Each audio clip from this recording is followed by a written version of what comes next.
Mercredi mystère, oracle de la restauration. Bien-aimés dans le Seigneur, peuple de Dieu, l'heure de la restauration, c'est l'heure des anges, c'est l'heure de la manifestation du grand mystère de la piété. C'est l'heure où la voix de l'époux nous appelle, nous interpelle. C'est l'heure où la voix de l'époux nous appelle incessamment. Dans Jean chapitre 3 verset 29, Jean-Baptiste déclare: celui à qui appartient l'épouse, c'est l'époux. Mais l'ami de l'époux qui se tient là et qui l'entend éprouve une grande joie à cause de la voix de l'époux. Aussi, cette joie qui est la mienne est parfaite.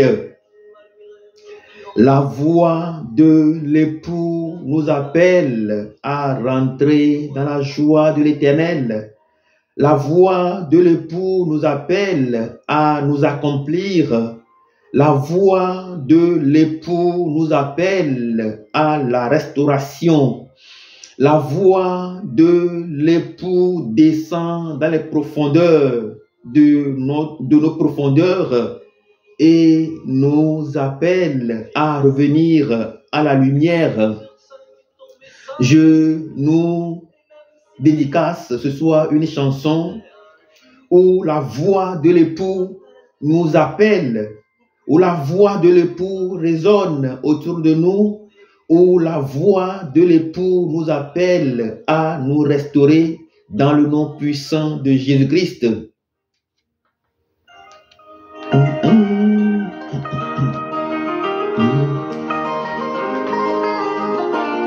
La voix de l'époux. Mais l'ami de l'époux qui se tient là et qui l'entend éprouve une grande joie à cause de la voix de l'époux. Nous éprouvons une grande joie parce que nous entendons la voix de l'époux. J'aimerai l'époux. L'époux dit: je t'aimerai malgré ce qu'il en coûte. Peut-être plus loin encore. On ne choisit pas. La voix de l'époux nous appelle à ne pas divorcer. La voix de l'époux nous appelle à ne pas divorcer avec notre foi. Même pas ses propres forces. Mais toi, mon enfant, la voix de l'époux nous appelle. Tu as enlevé dès le premier jour du drame toutes les photos sur le mur du salon et devinez ce qui derrière toi se trame. La voix de l'époux nous appelle. Mais de maison, la voix de l'époux nous appelle. Donne-moi la main pour traverser la route. Fais-tu voir dehors. Je t'emmènerai malgré ce qu'il en coûte jusqu'à demain, peut-être plus loin encore. La voix de l'époux nous appelle ce soir. En pilote automatique, malgré mes choix, peu importe d'ailleurs. Et puis soudain surgissent ces musiques. C'est la voix de l'époux qui nous appelle. La voix de l'époux nous dit que nous avons des yeux soleil. C'est la façon dont nous nous voyons, c'est la façon dont nous nous regardons que nous devons nous vendre dans ce monde. La voix de l'époux nous dit que nous sommes la lumière du monde et le sel de la terre. La voix de l'époux nous dit que nous avons des yeux soleil. La voix de l'époux nous appelle. Pour traverser la route, donne-moi la main, il fait si froid au dehors, je t'emmènerai, malgré ce qu'il en coûte. La voix de l'époux nous appelle. La voix de l'époux est capable La voix de l'époux est capable. Notre Dieu est capable. La voix de l'époux est véritablement capable. Capable de déclencher le protocole divin en nous. La voix de l'époux est capable de nous apporter instantanément la guérison. Reçois la guérison. 5 sur 5 ton message. La voix de l'époux reçoit 5 sur 5 ton message. Message de la faiblesse, de la fragilité, des fatigues. Ne plus prendre de l'orage. Toujours sauvé par un amour. La voix de l'époux nous sauve par son amour. Dans Luc 19, 5 à 6, la Bible déclare, Jésus a vu Zachée dans l'arbre, dans le figuier, il lui a dit, descends vite, car il faut que je demeure dans ta maison aujourd'hui. Plus loin encore, la voix de l'époux nous appelle. Puissions-nous être capables de l'entendre.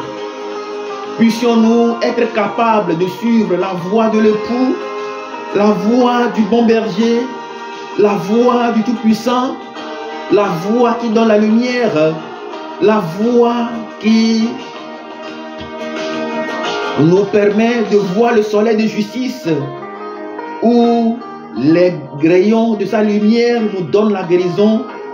La voix de l'époux nous appelle, bien-aimés dans le Seigneur, peuple de Dieu. La voix de l'époux nous appelle à faire le grand pas ce soir. J'ai eu quand même le privilège d'échanger très rapidement avec un compatriote en cette soirée. Eh bien, on a eu l'occasion de s'échanger autour de Dieu. Et je lui ai dit simplement, en parlant, que la voix de l'époux nous appelle. La voix de l'époux, c'est la voix qui donne la joie. La voix de l'époux, c'est la voix qui nous donne de vivre cette joie parfaite. Et quand la voix de l'époux nous appelle, bien-aimés dans le Seigneur, peuple de Dieu, c'est la voix, c'est la joie, et nous répondons tous simplement par oui, car la voix de l'époux, en réalité, c'est un ordre.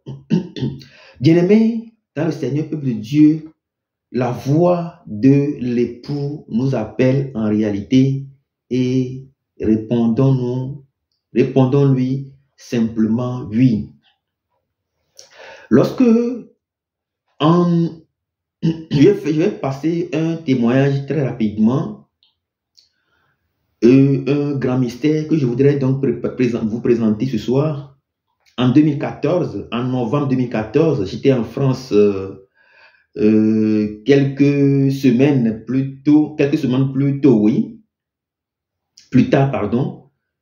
J'étais arrivé en France en octobre et en novembre, j'ai fait un rêve. Et dans mon rêve, j'ai rencontré 2 petits garçons qui sont venus vers moi et qui m'ont demandé de leur donner des habits. J'étais choqué de voir 2 petits enfants de 3-4 ans qui viennent, de 3 ans pratiquement, qui viennent me demander de leur donner des habits.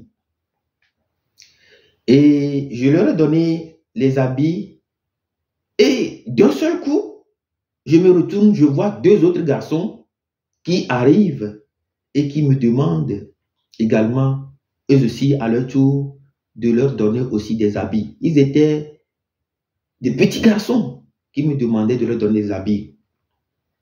Après que je leur ai donné des habits, ils m'ont simplement... Et quand ils étaient partis, j'ai entendu la voix qui me dit que ce sont mes ancêtres, paternels que maternels.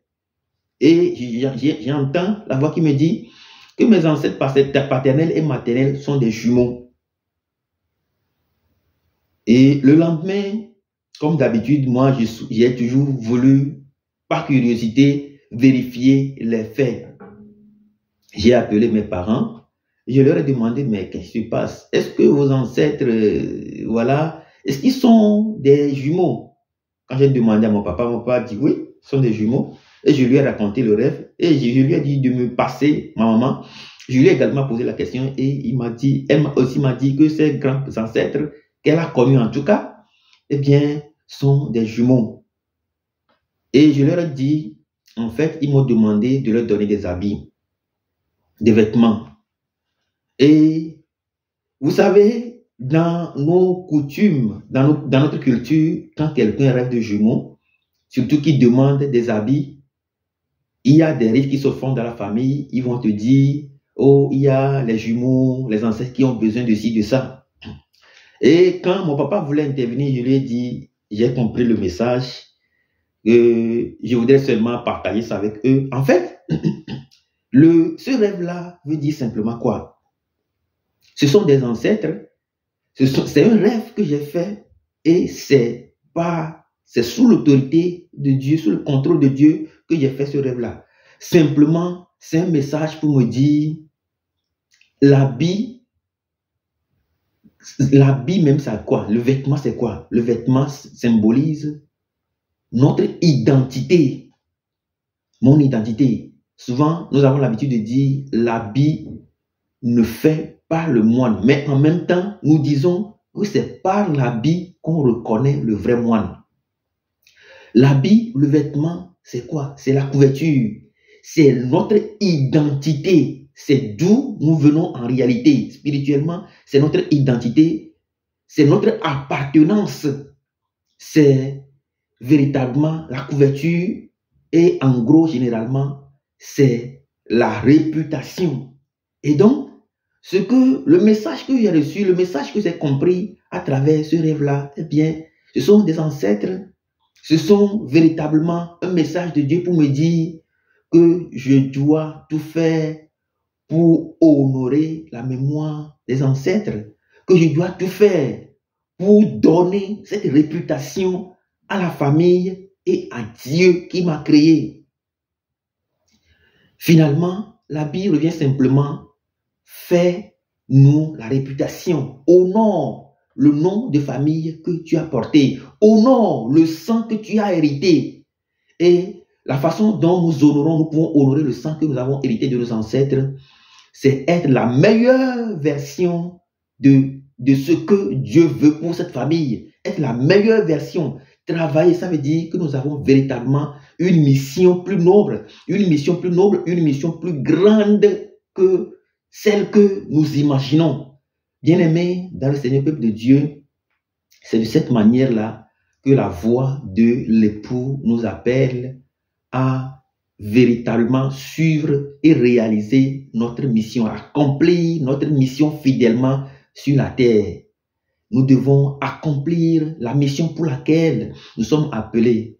Moi, la plupart du temps, j'ai l'habitude de dire, en temps normal, quand nous rentrons dans les églises, la première des choses que nous devons savoir, c'est concrètement quelle est ma mission et d'où je vais. Quelle est la mission et quels sont les moyens que je peux me donner pour pouvoir l'accomplir fidèlement. Normalement, c'est l'objectif principal, le premier objectif. Parce que quand Jésus-Christ a appelé les apôtres, eh bien, il leur a dit, il leur a montré concrètement ce pourquoi ils sont appelés. Eh bien, si nous sommes véritablement appelés, comme le dit Pierre, 1 Pierre 1, verset 9, à sortir des ténèbres à l'admirable lumière du Père, eh bien, il faut que nous sachions, dans cette admirable du Père, lumière admirable du Père, il faut que nous sachions quelle est notre mission et il faut que nous donnions également des moyens pour pouvoir l'accomplir. Mais nous ne pouvons pas l'accomplir seuls, nous pouvons l'accomplir que par et avec la voix de l'époux. Rappelons-nous, Moïse a déclaré, si tu ne montes pas avec nous, on ne monte pas.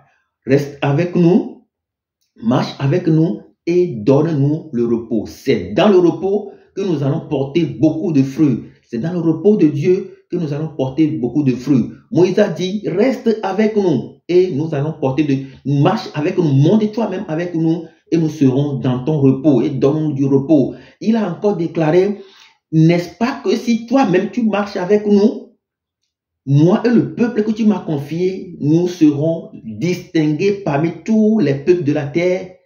Eh bien, quand dans l'accomplissement de notre mission, il marche avec nous, il nous donne le repos, il marche avec nous et il nous fait distinguer parmi tous les peuples de la terre. Il marche encore avec nous, il nous fait grâce, il nous fait miséricorde, il marche avec nous et il nous révèle toute sa gloire. Exode 33, versets 14 à 19. Bien-aimés, dans le Seigneur, peuple de Dieu, la voix de l'époux se fait résonner. La voix de l'époux nous appelle. Puissions-nous lui répondre.